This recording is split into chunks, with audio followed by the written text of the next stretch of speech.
Sahabat Majelis Jumali yang dirahmati Allah, kembali lagi dalam Bincang Ekonomi Islam bersama Dr. Endang Jumali. Kalau tadi kita sudah mendengarkan tentang karakteristik dari ekonomi Islam, terus selanjutnya itu kira-kira prinsip ekonomi Islam itu sendiri apa? Bapak Dr. Baik, terima kasih sahabat Majelis Jumali yang saya cintai dan saya hormati. Mari kita lanjutkan. Kalau tadi kita berbicara tentang karakteristik tentang ekonomi Islam, ada 4 ya, tadi sudah disimpulkan oleh host kita. Kemudian lalu bagaimana sih tentang prinsip dari ekonomi Islam itu sendiri? Saya mencoba merangkum dari berbagai referensi bahwa dalam konteks prinsip ekonomi Islam ada beberapa prinsip yang sangat luar biasa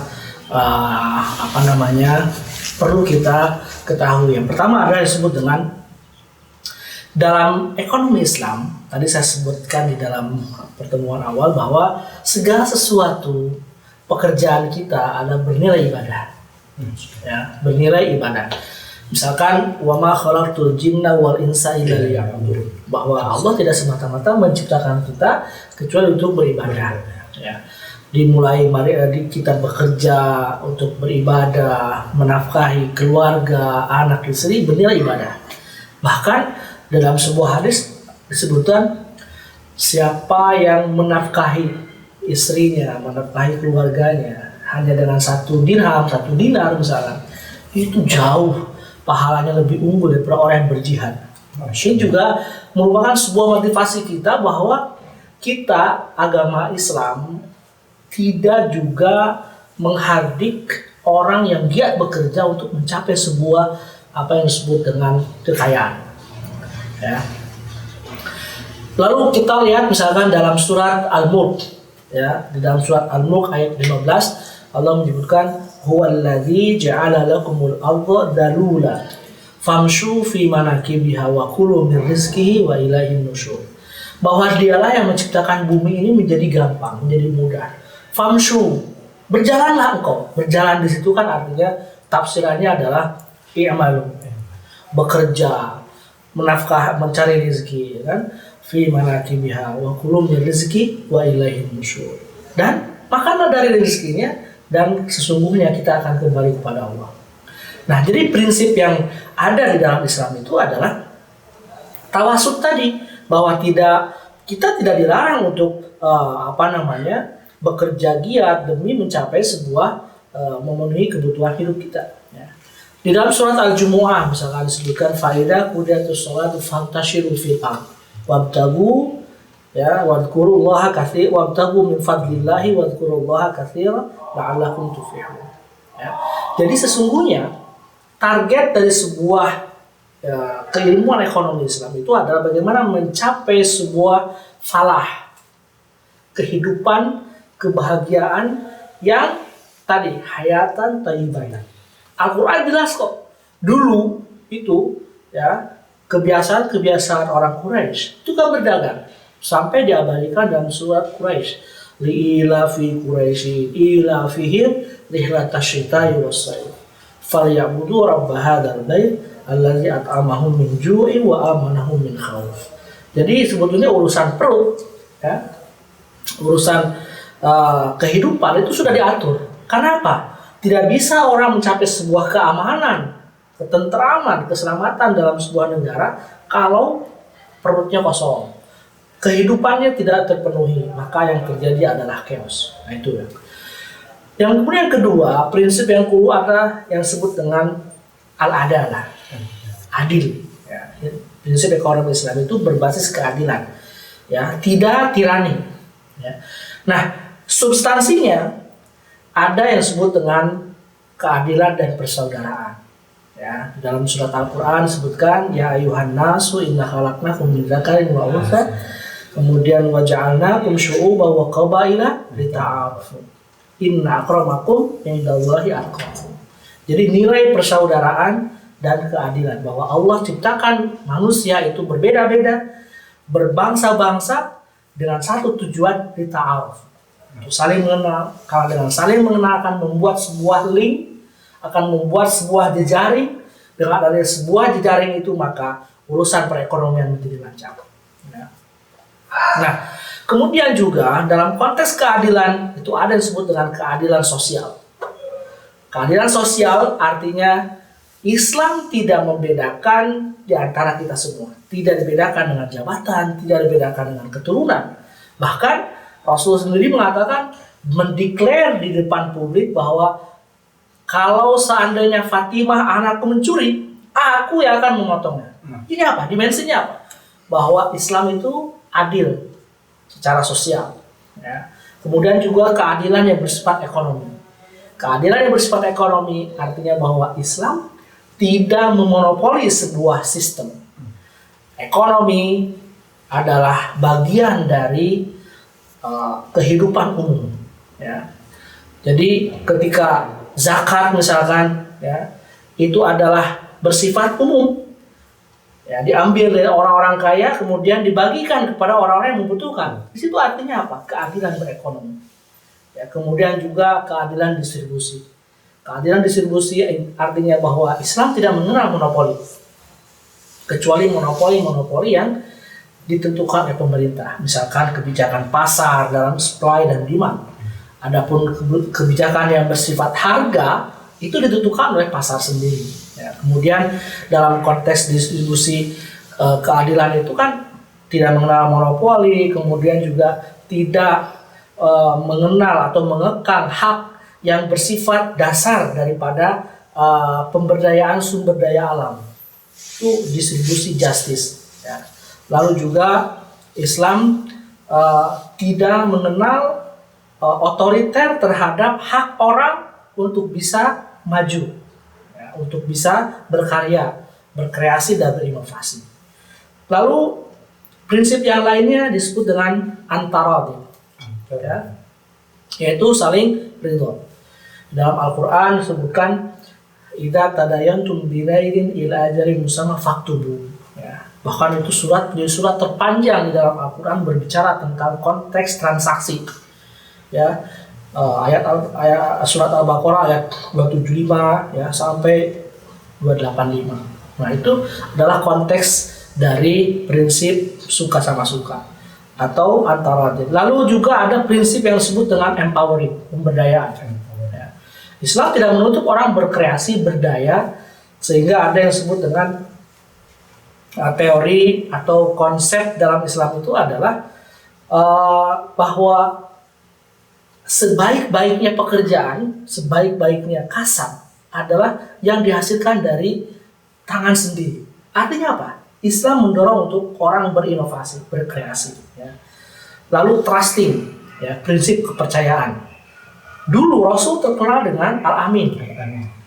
Al-Amin itu orang yang terpercaya, sehingga seluruh orang-orang Quraisy pada waktu itu seringkali menitipkan barang-barangnya kepada Rasul. Maka ketika Rasul mau hijrah ke Madinah, dia panggil Ali bin Abi Thalib untuk memberikan wasiat-wasiat bahwa ini barangnya si Anu, ini barangnya si Anu, ini barangnya si Anu. Intinya apa? Bahwa prinsip ekonomi Islam itu adalah trusting. Lalu juga ada yang disebut dengan at-tawazun, keseimbangan. Ya, keseimbangan dalam konteks ekonomi Islam. Islam tidak melarang kita untuk bersusah payah, bekerja keras untuk mendapatkan hasil yang maksimal, tidak dilarang. Ya kan, walatan sanasibaka minad dunya. Janganlah engkau lupakan bagian kamu dari dunia. Ya kan?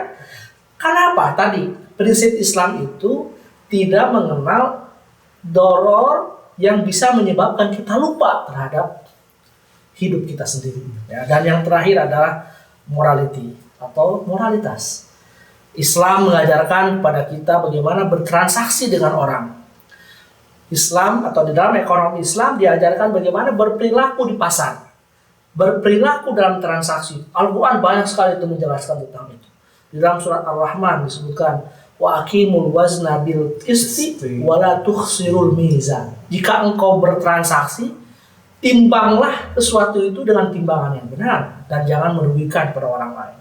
Misalkan di dalam Al-Mutaffifin, wailul lil mutaffifin alladzina idza qtalu 'alan nasi yastawfun wa idza qaluhum aw wazanuhum yukhsirun. Itu norma jelas sekali, ya. Islam juga mengatur dalam perekonomian Islam, kehidupan di pasar. Islam melarang talaqi rukban, Apa itu talaqi rukban? Mencegah orang sebelum sampai ke pasar supaya mendapatkan harga yang lebih murah. Islam melarang itu. Kenapa? Norma, etika. Jadi itulah prinsip-prinsip dalam ekonomi Islam. Monggo. Masya Allah, jadi prinsip ekonomi Islam sendiri itu banyak sekali ya. Dan yang paling menarik di antara prinsip-prinsip itu adalah perilaku ekonomi Islam itu dinilai sebagai ibadah. Bukan begitu Bapak ya? Betul. Jadi jangan takut dan jangan ragu untuk melaksanakan praktek ekonomi Islam itu sendiri. Karena apa yang kita lakukan akan dinilai sebagai ibadah. Nah ini semakin menarik kalau kita gali lagi mengenai ekonomi Islam, betul ya. Tapi kalau kita tadi sudah mendengar karakter serta prinsipnya, pertanyaan selanjutnya, apakah sistem yang digunakan dalam ekonomi Islam itu sama dengan sistem yang digunakan oleh ekonomi konvensional? Ya tentu namanya aja sudah berbeda. Ya walaupun dari substansinya ada yang tentu istilah yang berbeda. Maka kalau kita lihat di dalam bukunya The Introduction of Islamic Economy misalkan ya, karangannya Mashkur ya, kemudian juga disebutkan paling tidak ada 4 sistem dalam ekonomi Islam. Yang pertama ada yang disebut dengan social and economic justice, bahwa Islam mengedepankan tentang keadilan sosial dan ekonomi, di mana orang di situ diberikan equality of liberty, ya, kemudian justice of exchange, lalu juga ada yang disebut dengan distributive justice. Tadi sudah saya sebutkan. Jadi yang pertama adalah Islam menghargai tentang keadilan sosial dan ekonomi sistemnya, lalu juga prohibition of interest. Sistem ekonomi Islam tidak mengenal bunga, tidak mengenal riba. Ya, nanti kita bahas dalam bab riba, bagaimana riba, kesejarahannya, hukumnya, jenisnya, dampaknya, ya, kemudian sistem apa yang menjadi solusi terhadap riba tersebut. Lalu juga ada sistem ekonomi Islam dikenal dengan risk sharing, ya, artinya musyarakah, ya, berbagi dalam konteks bisnis. Ada yang disebut dengan mudharabah, ada musyarakah di situ ada dibagi lagi, ada musyarakahul abdan, musyarakahul wujub, ya, ayan, mudharabah, musyarakahul aqd dan lain-lain, banyak sekali jenisnya. Dan yang terakhir adalah role of state, keterlibatan pemerintah dalam regulasi. Ekonomi Islam tidak menentang pemerintah ikut campur dalam konteks ini, dan itu memang harus, ya. Beda dengan sistem kapitalis liberal, beda dengan sistem sosialis, ya, di mana sistem kapital itu mengedepankan aspek individu, ya, kapital, ya, pasar menjadi unsur pokok, di mana pemerintah tidak boleh ikut campur dalam hal ini. Lalu sistem sosialis yang mengedepankan aspek apa yang disebut dengan kepemilikan sosial, di mana pemerintah pun tidak, ya, Islam tidak. Islam mengakui peran pemerintah dalam konteks regulasi-regulasi yang berkaitan dengan supply, demand, gitu kan, lalu tata kelola dan lain-lain. Seperti itu. Terima kasih Bapak Dr. Endang Jumali. Ini semakin digali dan semakin menarik. Tadi sudah kita dengarkan mengenai karakteristik, kemudian prinsip, dan juga mengenai sistem. Dan kentara sekali ada satu sistem yang berbeda dengan bank konvensional, yaitu prohibition of interest, betul ya. Nah ini tidak kita temukan di bank konvensional. Nah kalau dari karakteristiknya saja sudah berbeda, prinsipnya saja sudah berbeda, kemudian sistemnya juga sudah berbeda, sebenarnya apa pilar-pilar ekonomi Islam itu sendiri sehingga menimbulkan perbedaan-perbedaan dalam karakteristik dan lain sebagainya? Ya, baik, terima kasih. Jadi kalau kita berbicara pilar, ya, ini kan istilah pilar itu sama dengan perisai, ya. Nah, dalam konteks ekonomi Islam paling tidak ada 4 pilar yang disebutkan dalam beberapa teori ekonomi Islam. Yang pertama, ekonomi Islam itu senantiasa mengedepankan sektor real. Ya. Jadi ada sektor real, kemudian juga ada sektor monetary. Monetary itu ada perbankan, asuransi, kemudian juga ada permodalan syariah. Lalu juga ada yang disebut dengan pilar yang disebut dengan filantropi. Filantropi di sini ada zakat, wakaf, hibah, kemudian juga kafarat dan lain-lain. Nah, karena itu menjadi pilar, maka Islam itu senantiasa mesinambungkan antara faktor real dengan faktor monetary.